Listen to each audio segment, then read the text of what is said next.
여호와께서 시온의 포로를 돌려보내실 때에 우리는 꿈꾼 것 같았도다. 그때 우리 입에는 웃음이 가득하고 우리 혀에는 찬양이 찼었도다. 그때 문나라 가운데에서 말하기를 여호와께서 그들을 위하여 큰 일을 행하셨다 하였도다.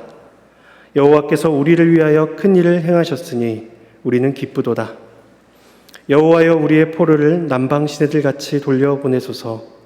눈물을 흘리며 씨를 뿌리는 자는 기쁨으로 거두리로다. 울며 씨를 뿌리러 나간 자는 반드시 기쁨으로 그 곡식단을 가지고 돌아오리로다. 하나님의 말씀입니다. 하나님께 감사합니다. 오늘 본문은 시편 120편부터 시작된 성전에 올라가는 노래의 7번째 노래입니다.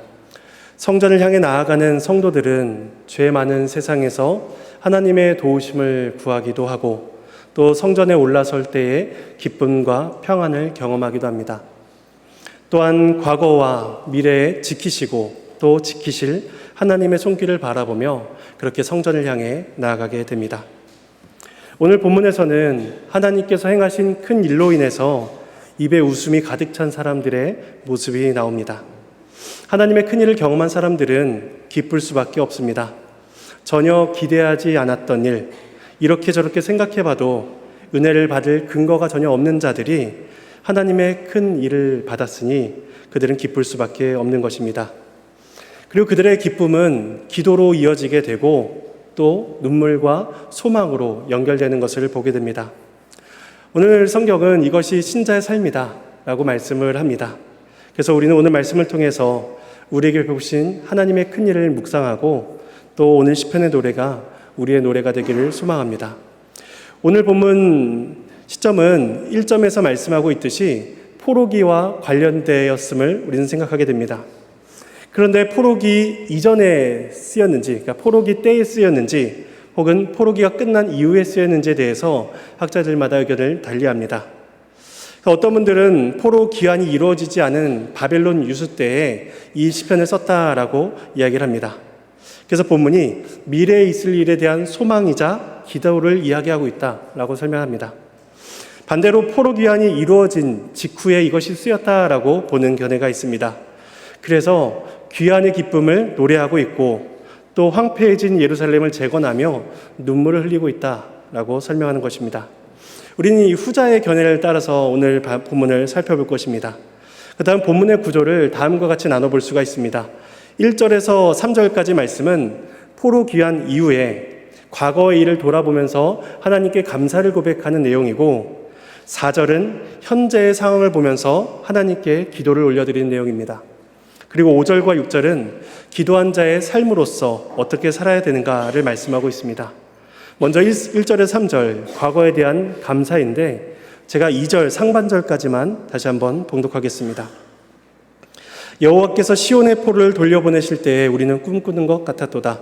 그때 우리 입에는 웃음이 가득하고 우리 혀에는 찬양이 찼었도다.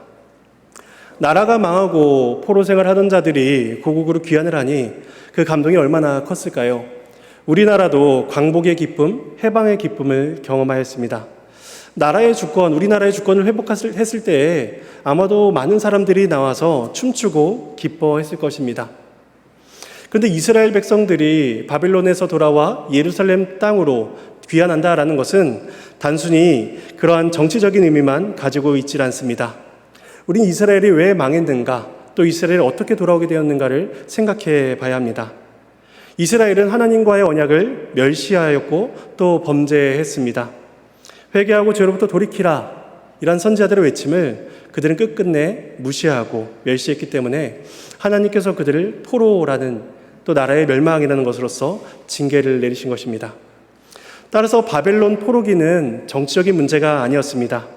이스라엘은 나라의 주권을 상실한 것 때문에 슬퍼할 것이 아니라 그들이 하나님 앞에서 영적인 생명을 잃어버린 자요, 또 멸절되어 아무런 소망이 없는 자다라는 사실에 슬퍼하고 애통해야만 했습니다. 하나님을 떠난 자들에게는 생명이 없습니다. 그러니까 죽은 자라는 것이죠. 이러한 모습이 에스겔서에서 잘 나타나고 있습니다. 우리 잠시 에스겔서 37장 말씀을 잠시 찾아보도록 하겠습니다. 1208페이지에 있습니다. 구약성경 1208페이지입니다.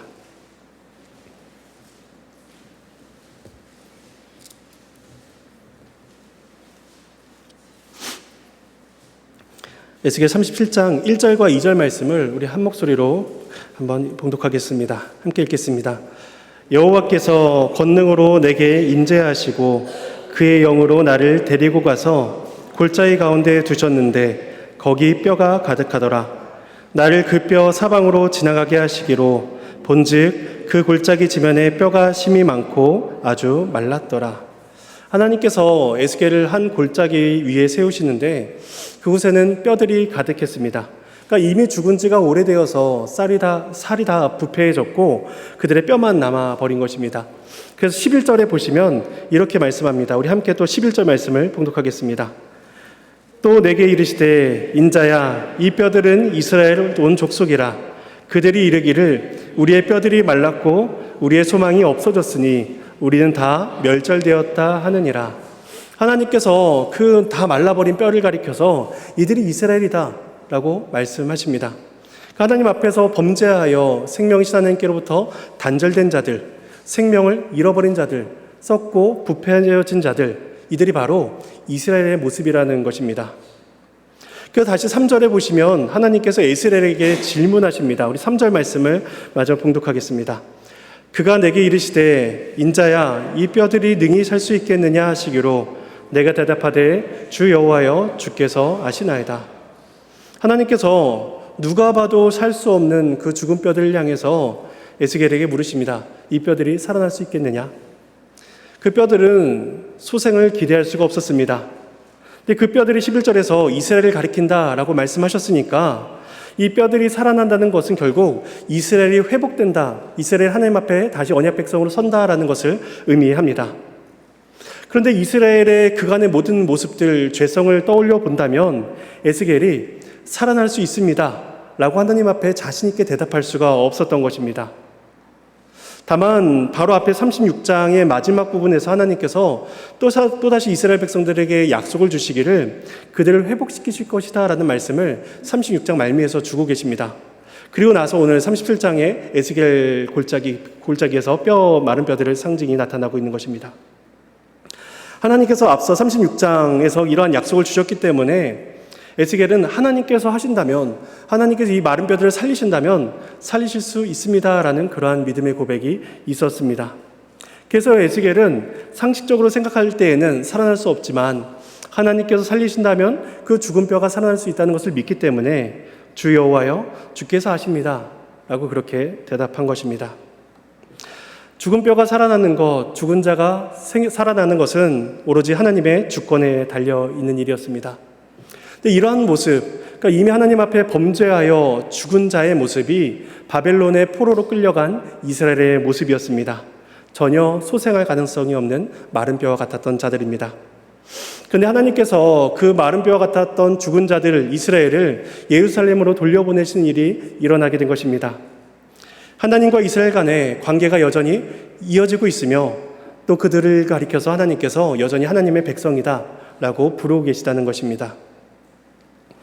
그래서 이스라엘이 귀환해서 한 일이 성벽과 성전을 재건하고 또 율법을 가르치고 선포하게 되는 것입니다. 단순히 나를 설립하는 것이 아니라, 나를 재건하는 것이 아니라 성전을 다시 짓고 율법을 반포하는 일을 그들이 합니다. 이러한 모습들은 깨어졌던 하나님과 이스라엘의 모습이 회복되는 것을 보여줍니다. 그리고 이것은 하나님께서 행하시지 않으면 일어날 수 없다는 사실을 우리에게 가르쳐 줍니다.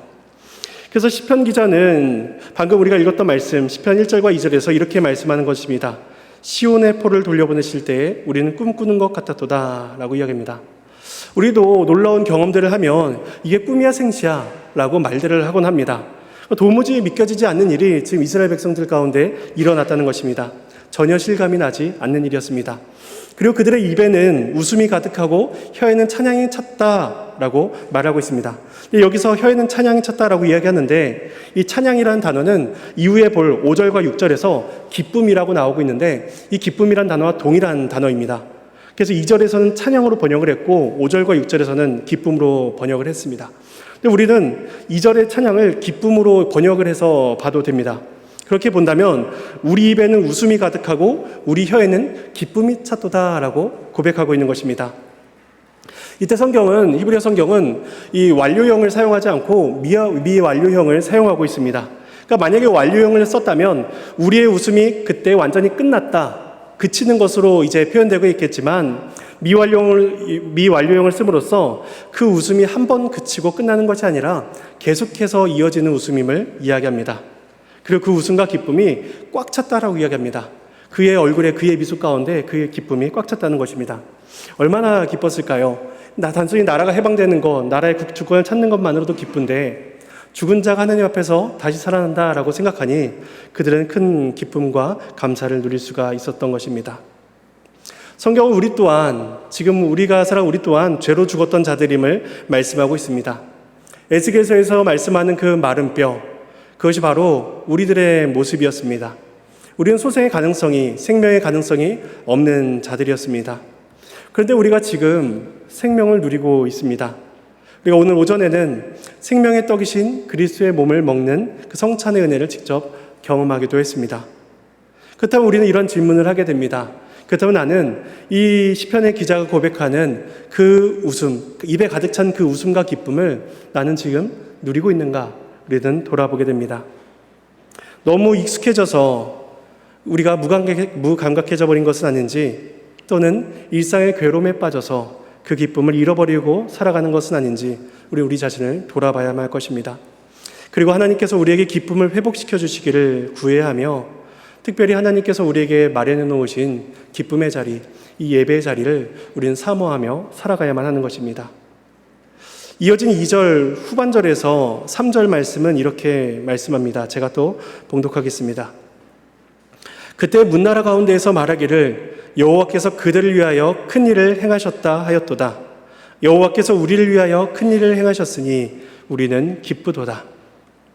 하나님께서 이스라엘을 회복시키셨을 그때에 놀란 사람들이 있습니다. 바로 이방인들입니다. 그래서 이방인들이 말하기를 여호와께서 그들을, 이스라엘을 위해서 큰 일을 행하셨도다 라고 그렇게 말하게 된다는 것입니다.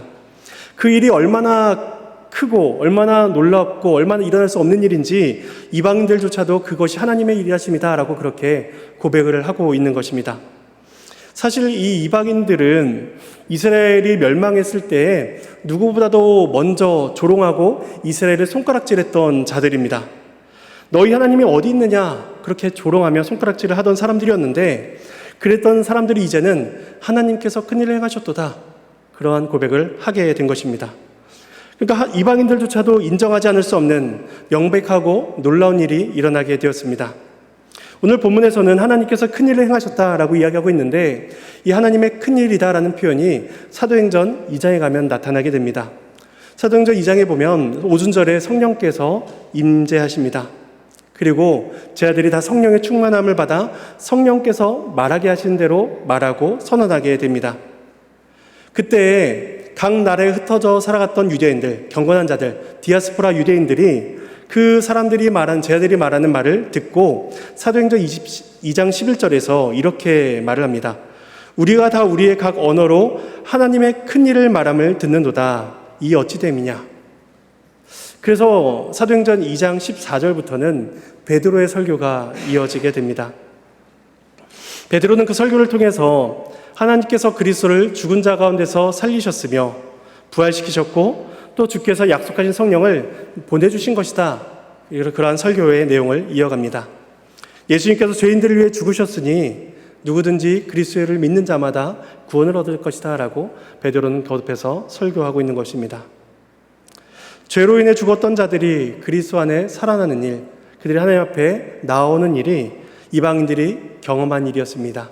그래서 그들은 그런 하나님의 일을 보고 이것이 하나님의 큰일이다, 우리가 어떻게 하여 이러한 하나님의 큰일을 듣게 되는가, 이러한 고백을 하게 됩니다. 그래서 오늘 본문 시편 126편에서 말하는 하나님이 행하신 큰일은 단순히 나라의 주권을 회복시키신 것이 아님을 우리는 거듭해서 확인하게 됩니다. 창세전에 하나님께서 예정하사 택한 자들을 그리스도 안에서 구원하신 일, 그것이 바로 하나님의 큰일입니다. 사실 우리는 성경의 곳곳에서 하나님이 행하신 큰일을 경험하고 또 배우게 됩니다. 에덴 동산에서 범죄한 아담을 하나님께서 멸하지 아니하시고 복음의 약속을 주심으로써 하나님의 큰일을 약속으로 보여주셨습니다. 또한 생각하는 모든 것이 악함으로 그 홍수 심판으로 받아야 될 모든 자들 중에서도 하나님께서는 노아와 같은 자를 택하여 부르셔서 그들을 긍휼히 여기시고 구원하시는 하나님의 큰일을 나타내 보이셨습니다. 그리고 이러한 하나님의 큰일은 그 이후에 아브라함과 그의 후손들을 통해서 계속해서 나타내 보이셨고, 그리고 이 땅의 교회들이 그 하나님의 큰일의 증거다, 저와 여러분이 그 일의 증거다라고 우리는 말을 할 수가 있는 것입니다. 그래서 본문 2절에서 이방인들이 하나님의 큰일을 고백했고 3절에서는 이스라엘 백성들이 그 고백을 똑같이 고백하게 됩니다.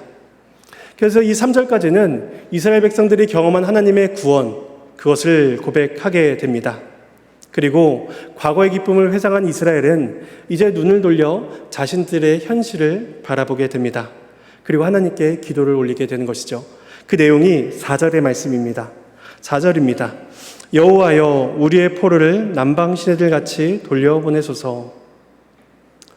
바벨론에서 돌아온 예루살렘은 완전히 폐허가 되어버렸습니다. 버려진 땅이었죠. 그래서 그들은 성벽과 성전을 건축해야 했고, 또 그것을 방해하는 주변 나라의 그러한 모든 위협과 방해들로부터 자신들을 보호해야만 했습니다. 또한 70년간 바벨론에서 지내며 또 그곳에서 태어나고 자란 사람들에게는 그 바벨론의 민족적인 색깔, 이방 숭배의 그런 색깔들이 여전히 남아 있었습니다. 이스라엘은 율법을 잊어버렸고 또 하나님의 말씀대로 살아가기에는 너무나 부족하고 연약한 자들이었던 것입니다. 그래서 그들에게는 지속적으로 하나님의 도우심이 필요했습니다. 그래서 4절의 기도를 올려드리고 있는 것입니다. 남방 시내들 같이 우리의 포를 돌려보내소서. 이때 남방 시내는 이스라엘 남쪽 지역을 의미합니다. 그러니까 네게브라고 이야기하는 건조한 광야 지대입니다.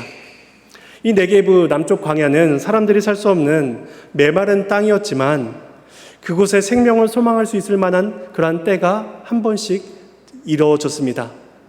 네게브는 거의 1년 동안 황량하고 메마른 곳이었지만 우기인 겨울철에 비가 오기 시작하면 그 마른 계곡에 물이 넘치기 시작했습니다. 그래서 말라있던 골짜기마다 물이 흘러넘치게 되었고 생명이 솟게 되는 일이 그 광야에서 일어나게 된 것입니다. 바벨론에서 돌아온 이스라엘의 모습이 바로 이 남방 광야의 모습과 다를 바가 없었습니다. 재건해야 될 일은 산적해 있었고 주변의 방해는 위협적이었으며 그들은 메마른 광야와 같았던 것입니다. 포로로 돌아온 이스라엘 백성들의 수는 생각보다 많지 않았습니다. 그들은 자신들을 보며 현실을 바라보며 회복의 가능성이 없구나 라고 그렇게 생각하게 된 것입니다. 그래서 그들은 4절의 기도를 하나님께 올려드립니다. 광야에 비가 내려 계곡마다 생명의 물이 흘러넘치듯이 이제 바벨론에 남아있던 포로들이 남방 시내들처럼 그렇게 흘러넘쳐 예루살렘 땅으로 돌아오게 해주시기를 그는 기도합니다. 이러한 기도는 더 많은 포로들이 귀환하게 해주시기를 바라는 기도의 내용이었으며 더 나아가 시온이 영광과 충만함으로 더욱더 가득해지기를 바라는 기도의 내용이었습니다. 그리고 이런 회복의 역사는 사람이 할 수 있는 일이 아니었습니다. 하늘에서 비가 내리는 일은 하늘에서 비가 내릴 때에만 가능한 일이었습니다. 마찬가지로 남방 시내들이 돌아오게 되는 그 일들은 하나님께서 그들을 그렇게 회복시켜 주실 때에만 가능한 일이었습니다. 그렇다면 그들이 어떻게 이러한 기도를, 이 4절의 기도를 할 수가 있었던 것일까요? 그 답이 1절에서 3절 말씀을 통해서 우리는 확인해 볼 수가 있습니다. 그들이 하나님의 큰일을 경험한 자들이기 때문입니다. 하나님의 은혜를 경험한 사람들만이 하나님께 이러한 기도를 올려드릴 수가 있습니다. 하나님의 능력을 경험한 사람들만이 하나님의 도우심을 구할 수 있는 것입니다. 따라서 성도는 하나님께 기도해야만 합니다. 우리 스스로 해결할 수 없는 많은 인생의 문제들을 맞닥뜨리곤 합니다.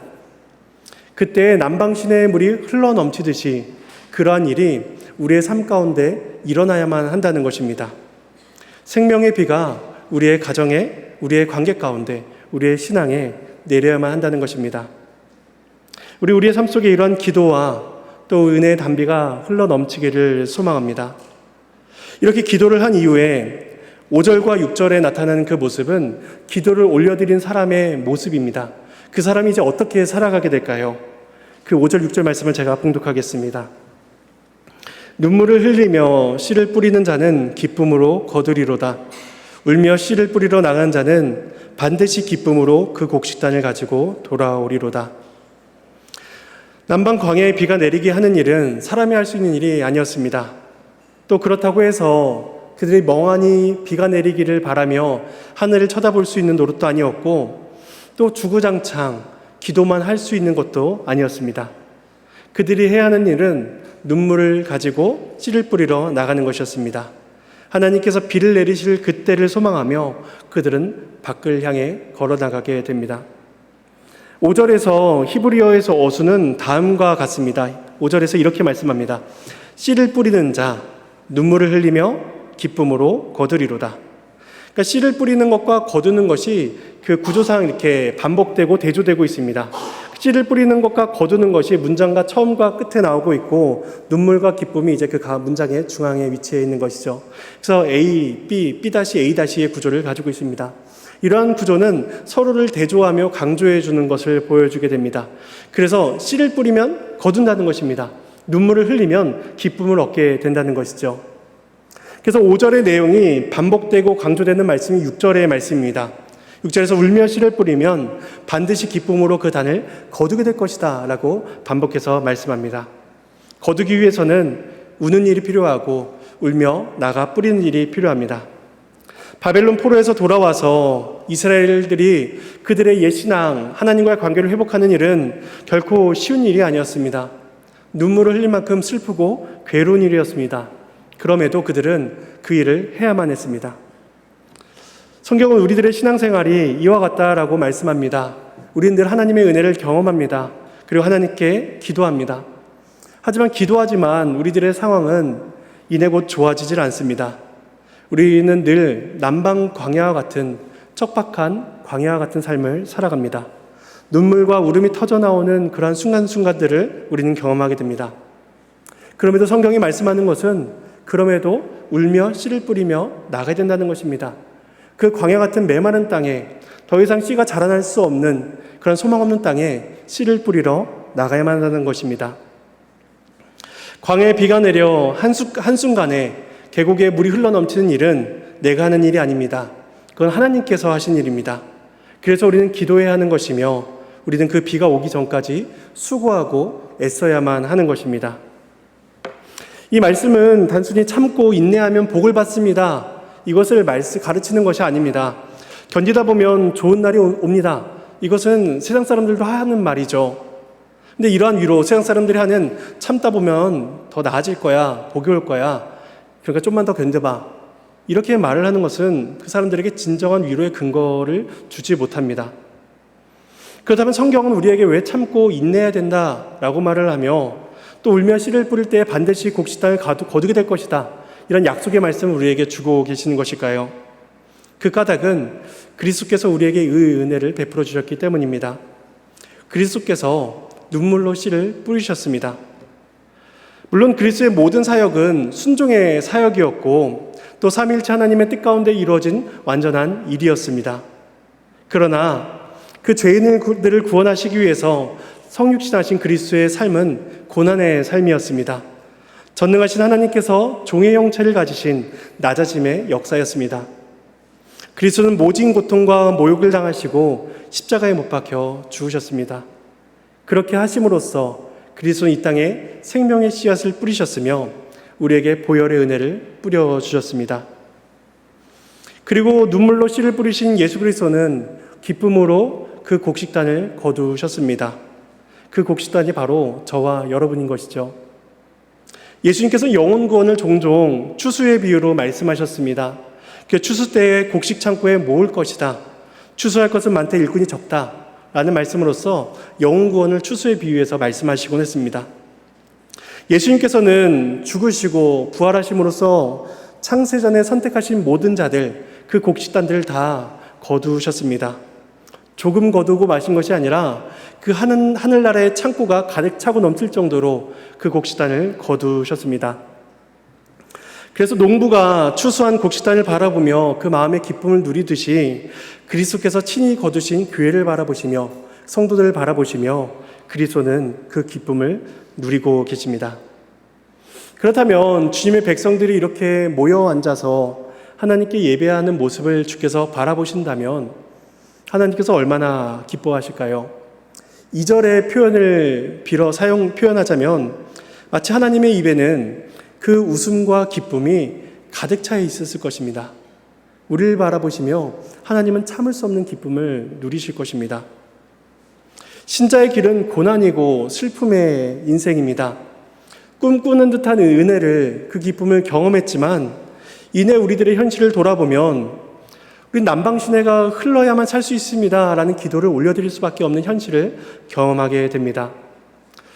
우리가 눈물로 나아갈 수밖에 없지만 그 끝에 기쁨을 소망할 수 있는 유일한 한 가지 이유는 우리가 그리스도의 것이기 때문입니다. 그리스도의 소유인 우리를 해할 자가 아무것도 없으며 또 그리스도께서 우리를 결코 포기하지 아니하십니다. 그러므로 우리는 그리스도 안에서 기쁨으로 단을 거두리라 라는 그런 확신, 그런 소망을 우리 또한 가지게 되는 것입니다. 우리의 이 확신은 결코 흔들리지 않습니다. 우리가 갖는 확신은 결코 자기 암시가 아닙니다. 이 우리들의 확신은 그리스도의 사역을 통해서 우리에게 주어지는 분명한 확신이며 또한 우리의 고백이 되어야만 한 것입니다. 이러한 믿음의 확신이 우리에게 있기를 소망합니다. 이제 말씀을 정리하며 세 가지 적용점을 생각해 보겠습니다. 오늘 말씀에는 성도가 누리는 구원의 기쁨, 구원받은 자의 기도, 구원받은 자가 살아내야 될 인생의 수고에 대해서 말씀을 하고 있습니다. 그 첫 번째 적용점은 우리는 우리가 받은 구원의 은혜를 감사하고 얼마나 감사하고 기뻐하고 있는가, 이것을 질문해 보아야만 합니다. 우리가 받은 이 구원이 얼마나 큰 것인지 성경은 표현하기를 마른 뼈가 살아나는 것과 같고 꿈꾸는 것과 같도다라고 그렇게 표현합니다. 우리의 구원이 기대할 만한 것이었다든지 혹은 우리의 공로에 기초한 것이었다면 우리는 이러한 고백을 할 수가 없을 것입니다. 70년간의 포로 기간 동안 이름이 사라지고 모든 정체성이 사라져버려서 그들에게 아무런 소망이 없어졌을 그때 하나님께서는 이스라엘을 약속의 땅으로 돌려보내셨습니다. 그렇게 함으로써 그들을 향한 하나님의 신실하심과 사랑을 나타내 보이셨습니다. 평생 동안 죄 가운데 살다가 죽음을 향해 나아가야 될 우리를 향해서 주께서 그 구원의 놀라운 은혜를 베풀어 주셨습니다. 그렇다면 우리는 이 은혜에 얼마나 감사하고 있습니까? 또 우리는 얼마나 그 기쁨을 누리면서 주 앞에 가득 찬 기쁨으로 살아가고 있습니까? 우리는 주께서 우리에게 주신 그 구원의 감사와 기쁨을 회복시켜 주시고 그 충만한 가운데 살아갈 수 있도록 하나님의 도우심을 구해야 할 것입니다. 두 번째 적용점은 기도입니다. 우리의 현실은 기도를 필요로 합니다. 귀환한 백성들이 성전을 재건하고 더욱더 하나님 나라의 백성으로서 강성해지기 위해서는 더 많은 포로들이 돌아와야만 했습니다. 그래서 이 기도는 성도 개인의 기도이기도 하지만 동시에 공동체의 기도이기도 합니다. 사람들이 낙심하고 있을 때에는 자기만 바라보게 됩니다. 자기의 문제에 초점을 두게 되죠. 주변을 돌아볼 겨를이 없습니다. 그런데 하나님께서 그들을 구원하시자, 구원의 은혜를 베풀어 주시자 그들은 이제 자기 자신들만 바라보는 것이 아니라 주변을 바라보게 됩니다. 언약 백성을 바라보게 되고 하나님의 나라, 하나님의 공동체를 바라보게 되는 것이죠. 교회를 바라보게 됩니다. 그래서 우리는 우리 자신을 위해서 기도할 뿐만 아니라 교회를 위해 기도해야 되고 또 교우들을 위해서 기도해야만 하는 것입니다. 우리가 그렇게 기도할 때 남방신해가 흘러넘치는 듯한 그 기쁨, 그 은혜를 우리는 경험하게 될 것입니다. 비가 하늘에서 내리듯이 하나님의 도우심은 오직 하나님께로부터만 주어집니다. 하지만 우리는 이 일로 인해 모든 것이 만사형통해지지 않는다는 사실을 또 기억해야만 합니다. 남방 광야에 사는 사람들은 겨울에 내리는 그 한철에 내리는 비로써 살아갈 수가 있었는데 그 비가 그치고 나면 다시 그들은 그들의 현실로 돌아가게 됩니다. 다시 남방 광야의 메마른 삶으로 돌아가게 되는 것이죠. 하나님께서는 기도의 응답으로 인해서 그들이 살아갈 수 있는 생명의 끈을 이어가게 하십니다. 그 은혜를 경험하고 만끽하게 하시죠. 하지만 그 일정한 시간이 그치게 되면 그들은 다시 그들의 일상으로 돌아가야만 합니다. 그리고 그들은 또다시 주 앞에 기도로 엎드릴 수밖에 없는 것이죠. 따라서 우리들의 기도는 끊임이 없어야 됩니다. 하나님을 향한 또 교회를 향한 우리들의 기도는 계속해서 이어져야만 한다는 것입니다. 마지막 세 번째 적용점은 기도하는 자의 삶은, 신자의 삶은 수고하고 애써야 된다는 것입니다. 이스라엘은 4절에서 기도를 하고 자신들의 손을 놓지 않습니다. 울며 눈물로 씨를 뿌리러 나갑니다. 결코 기뻐서 나가는 것이 아닙니다. 6절에서 울며 뿌리다라는 이 말씀은 부정사 절대형이라는 용어로 이제 기록이 되어 있는데, 이 표현은 마치 가기는 가되 힘들어서 꾸역꾸역 나가는 모습, 그런 이미지를 보여줍니다. 이스라엘의 기도는 순식간에 곧장 응답되지 않았고 그들의 삶은 한순간에 좋아지지 않았습니다. 그들은 꾸역꾸역 성도의 삶을 살아갈 수밖에 없었습니다. 다만 눈물로 씨를 뿌릴 때에 기쁨으로 그 단을 거둘 수 있다라는 원리를 가르쳐 주셨으며, 그 은혜를 그리스도 안에서 우리에게 보여주셨기 때문에 우리가 그리스도를 바라보며 나아갈 수가 있는 것입니다. 따라서 우리는 이 수고의 인내를 결코 포기하지 않아야 할 것입니다. 하나님을 향한 신뢰의 눈길을, 손길을 우리는 결코 포기하지 않아야 하는 것입니다. 우리가 오늘 살펴본 성전에 올라가는 이 노래는 하나님의 은혜를 받고 소망을 품게 된 자들이 부르게 된 노래입니다. 바로 여기 앉아있는 우리들의 노래인 것이죠. 우리가 이 노래를 부르며 주 앞에 감사해야 할 것이며, 주 앞에 엎드려 기도를 올려드려야 할 것이며, 또 우리들에게 주어진 그 수고와 인내의 삶을 살아가야만 할 것입니다. 이러한 삶이 우리 가운데 있기를 소망하며 그러한 복된 삶을 살아가는 저 여러분이 되기를 간절히 소망합니다.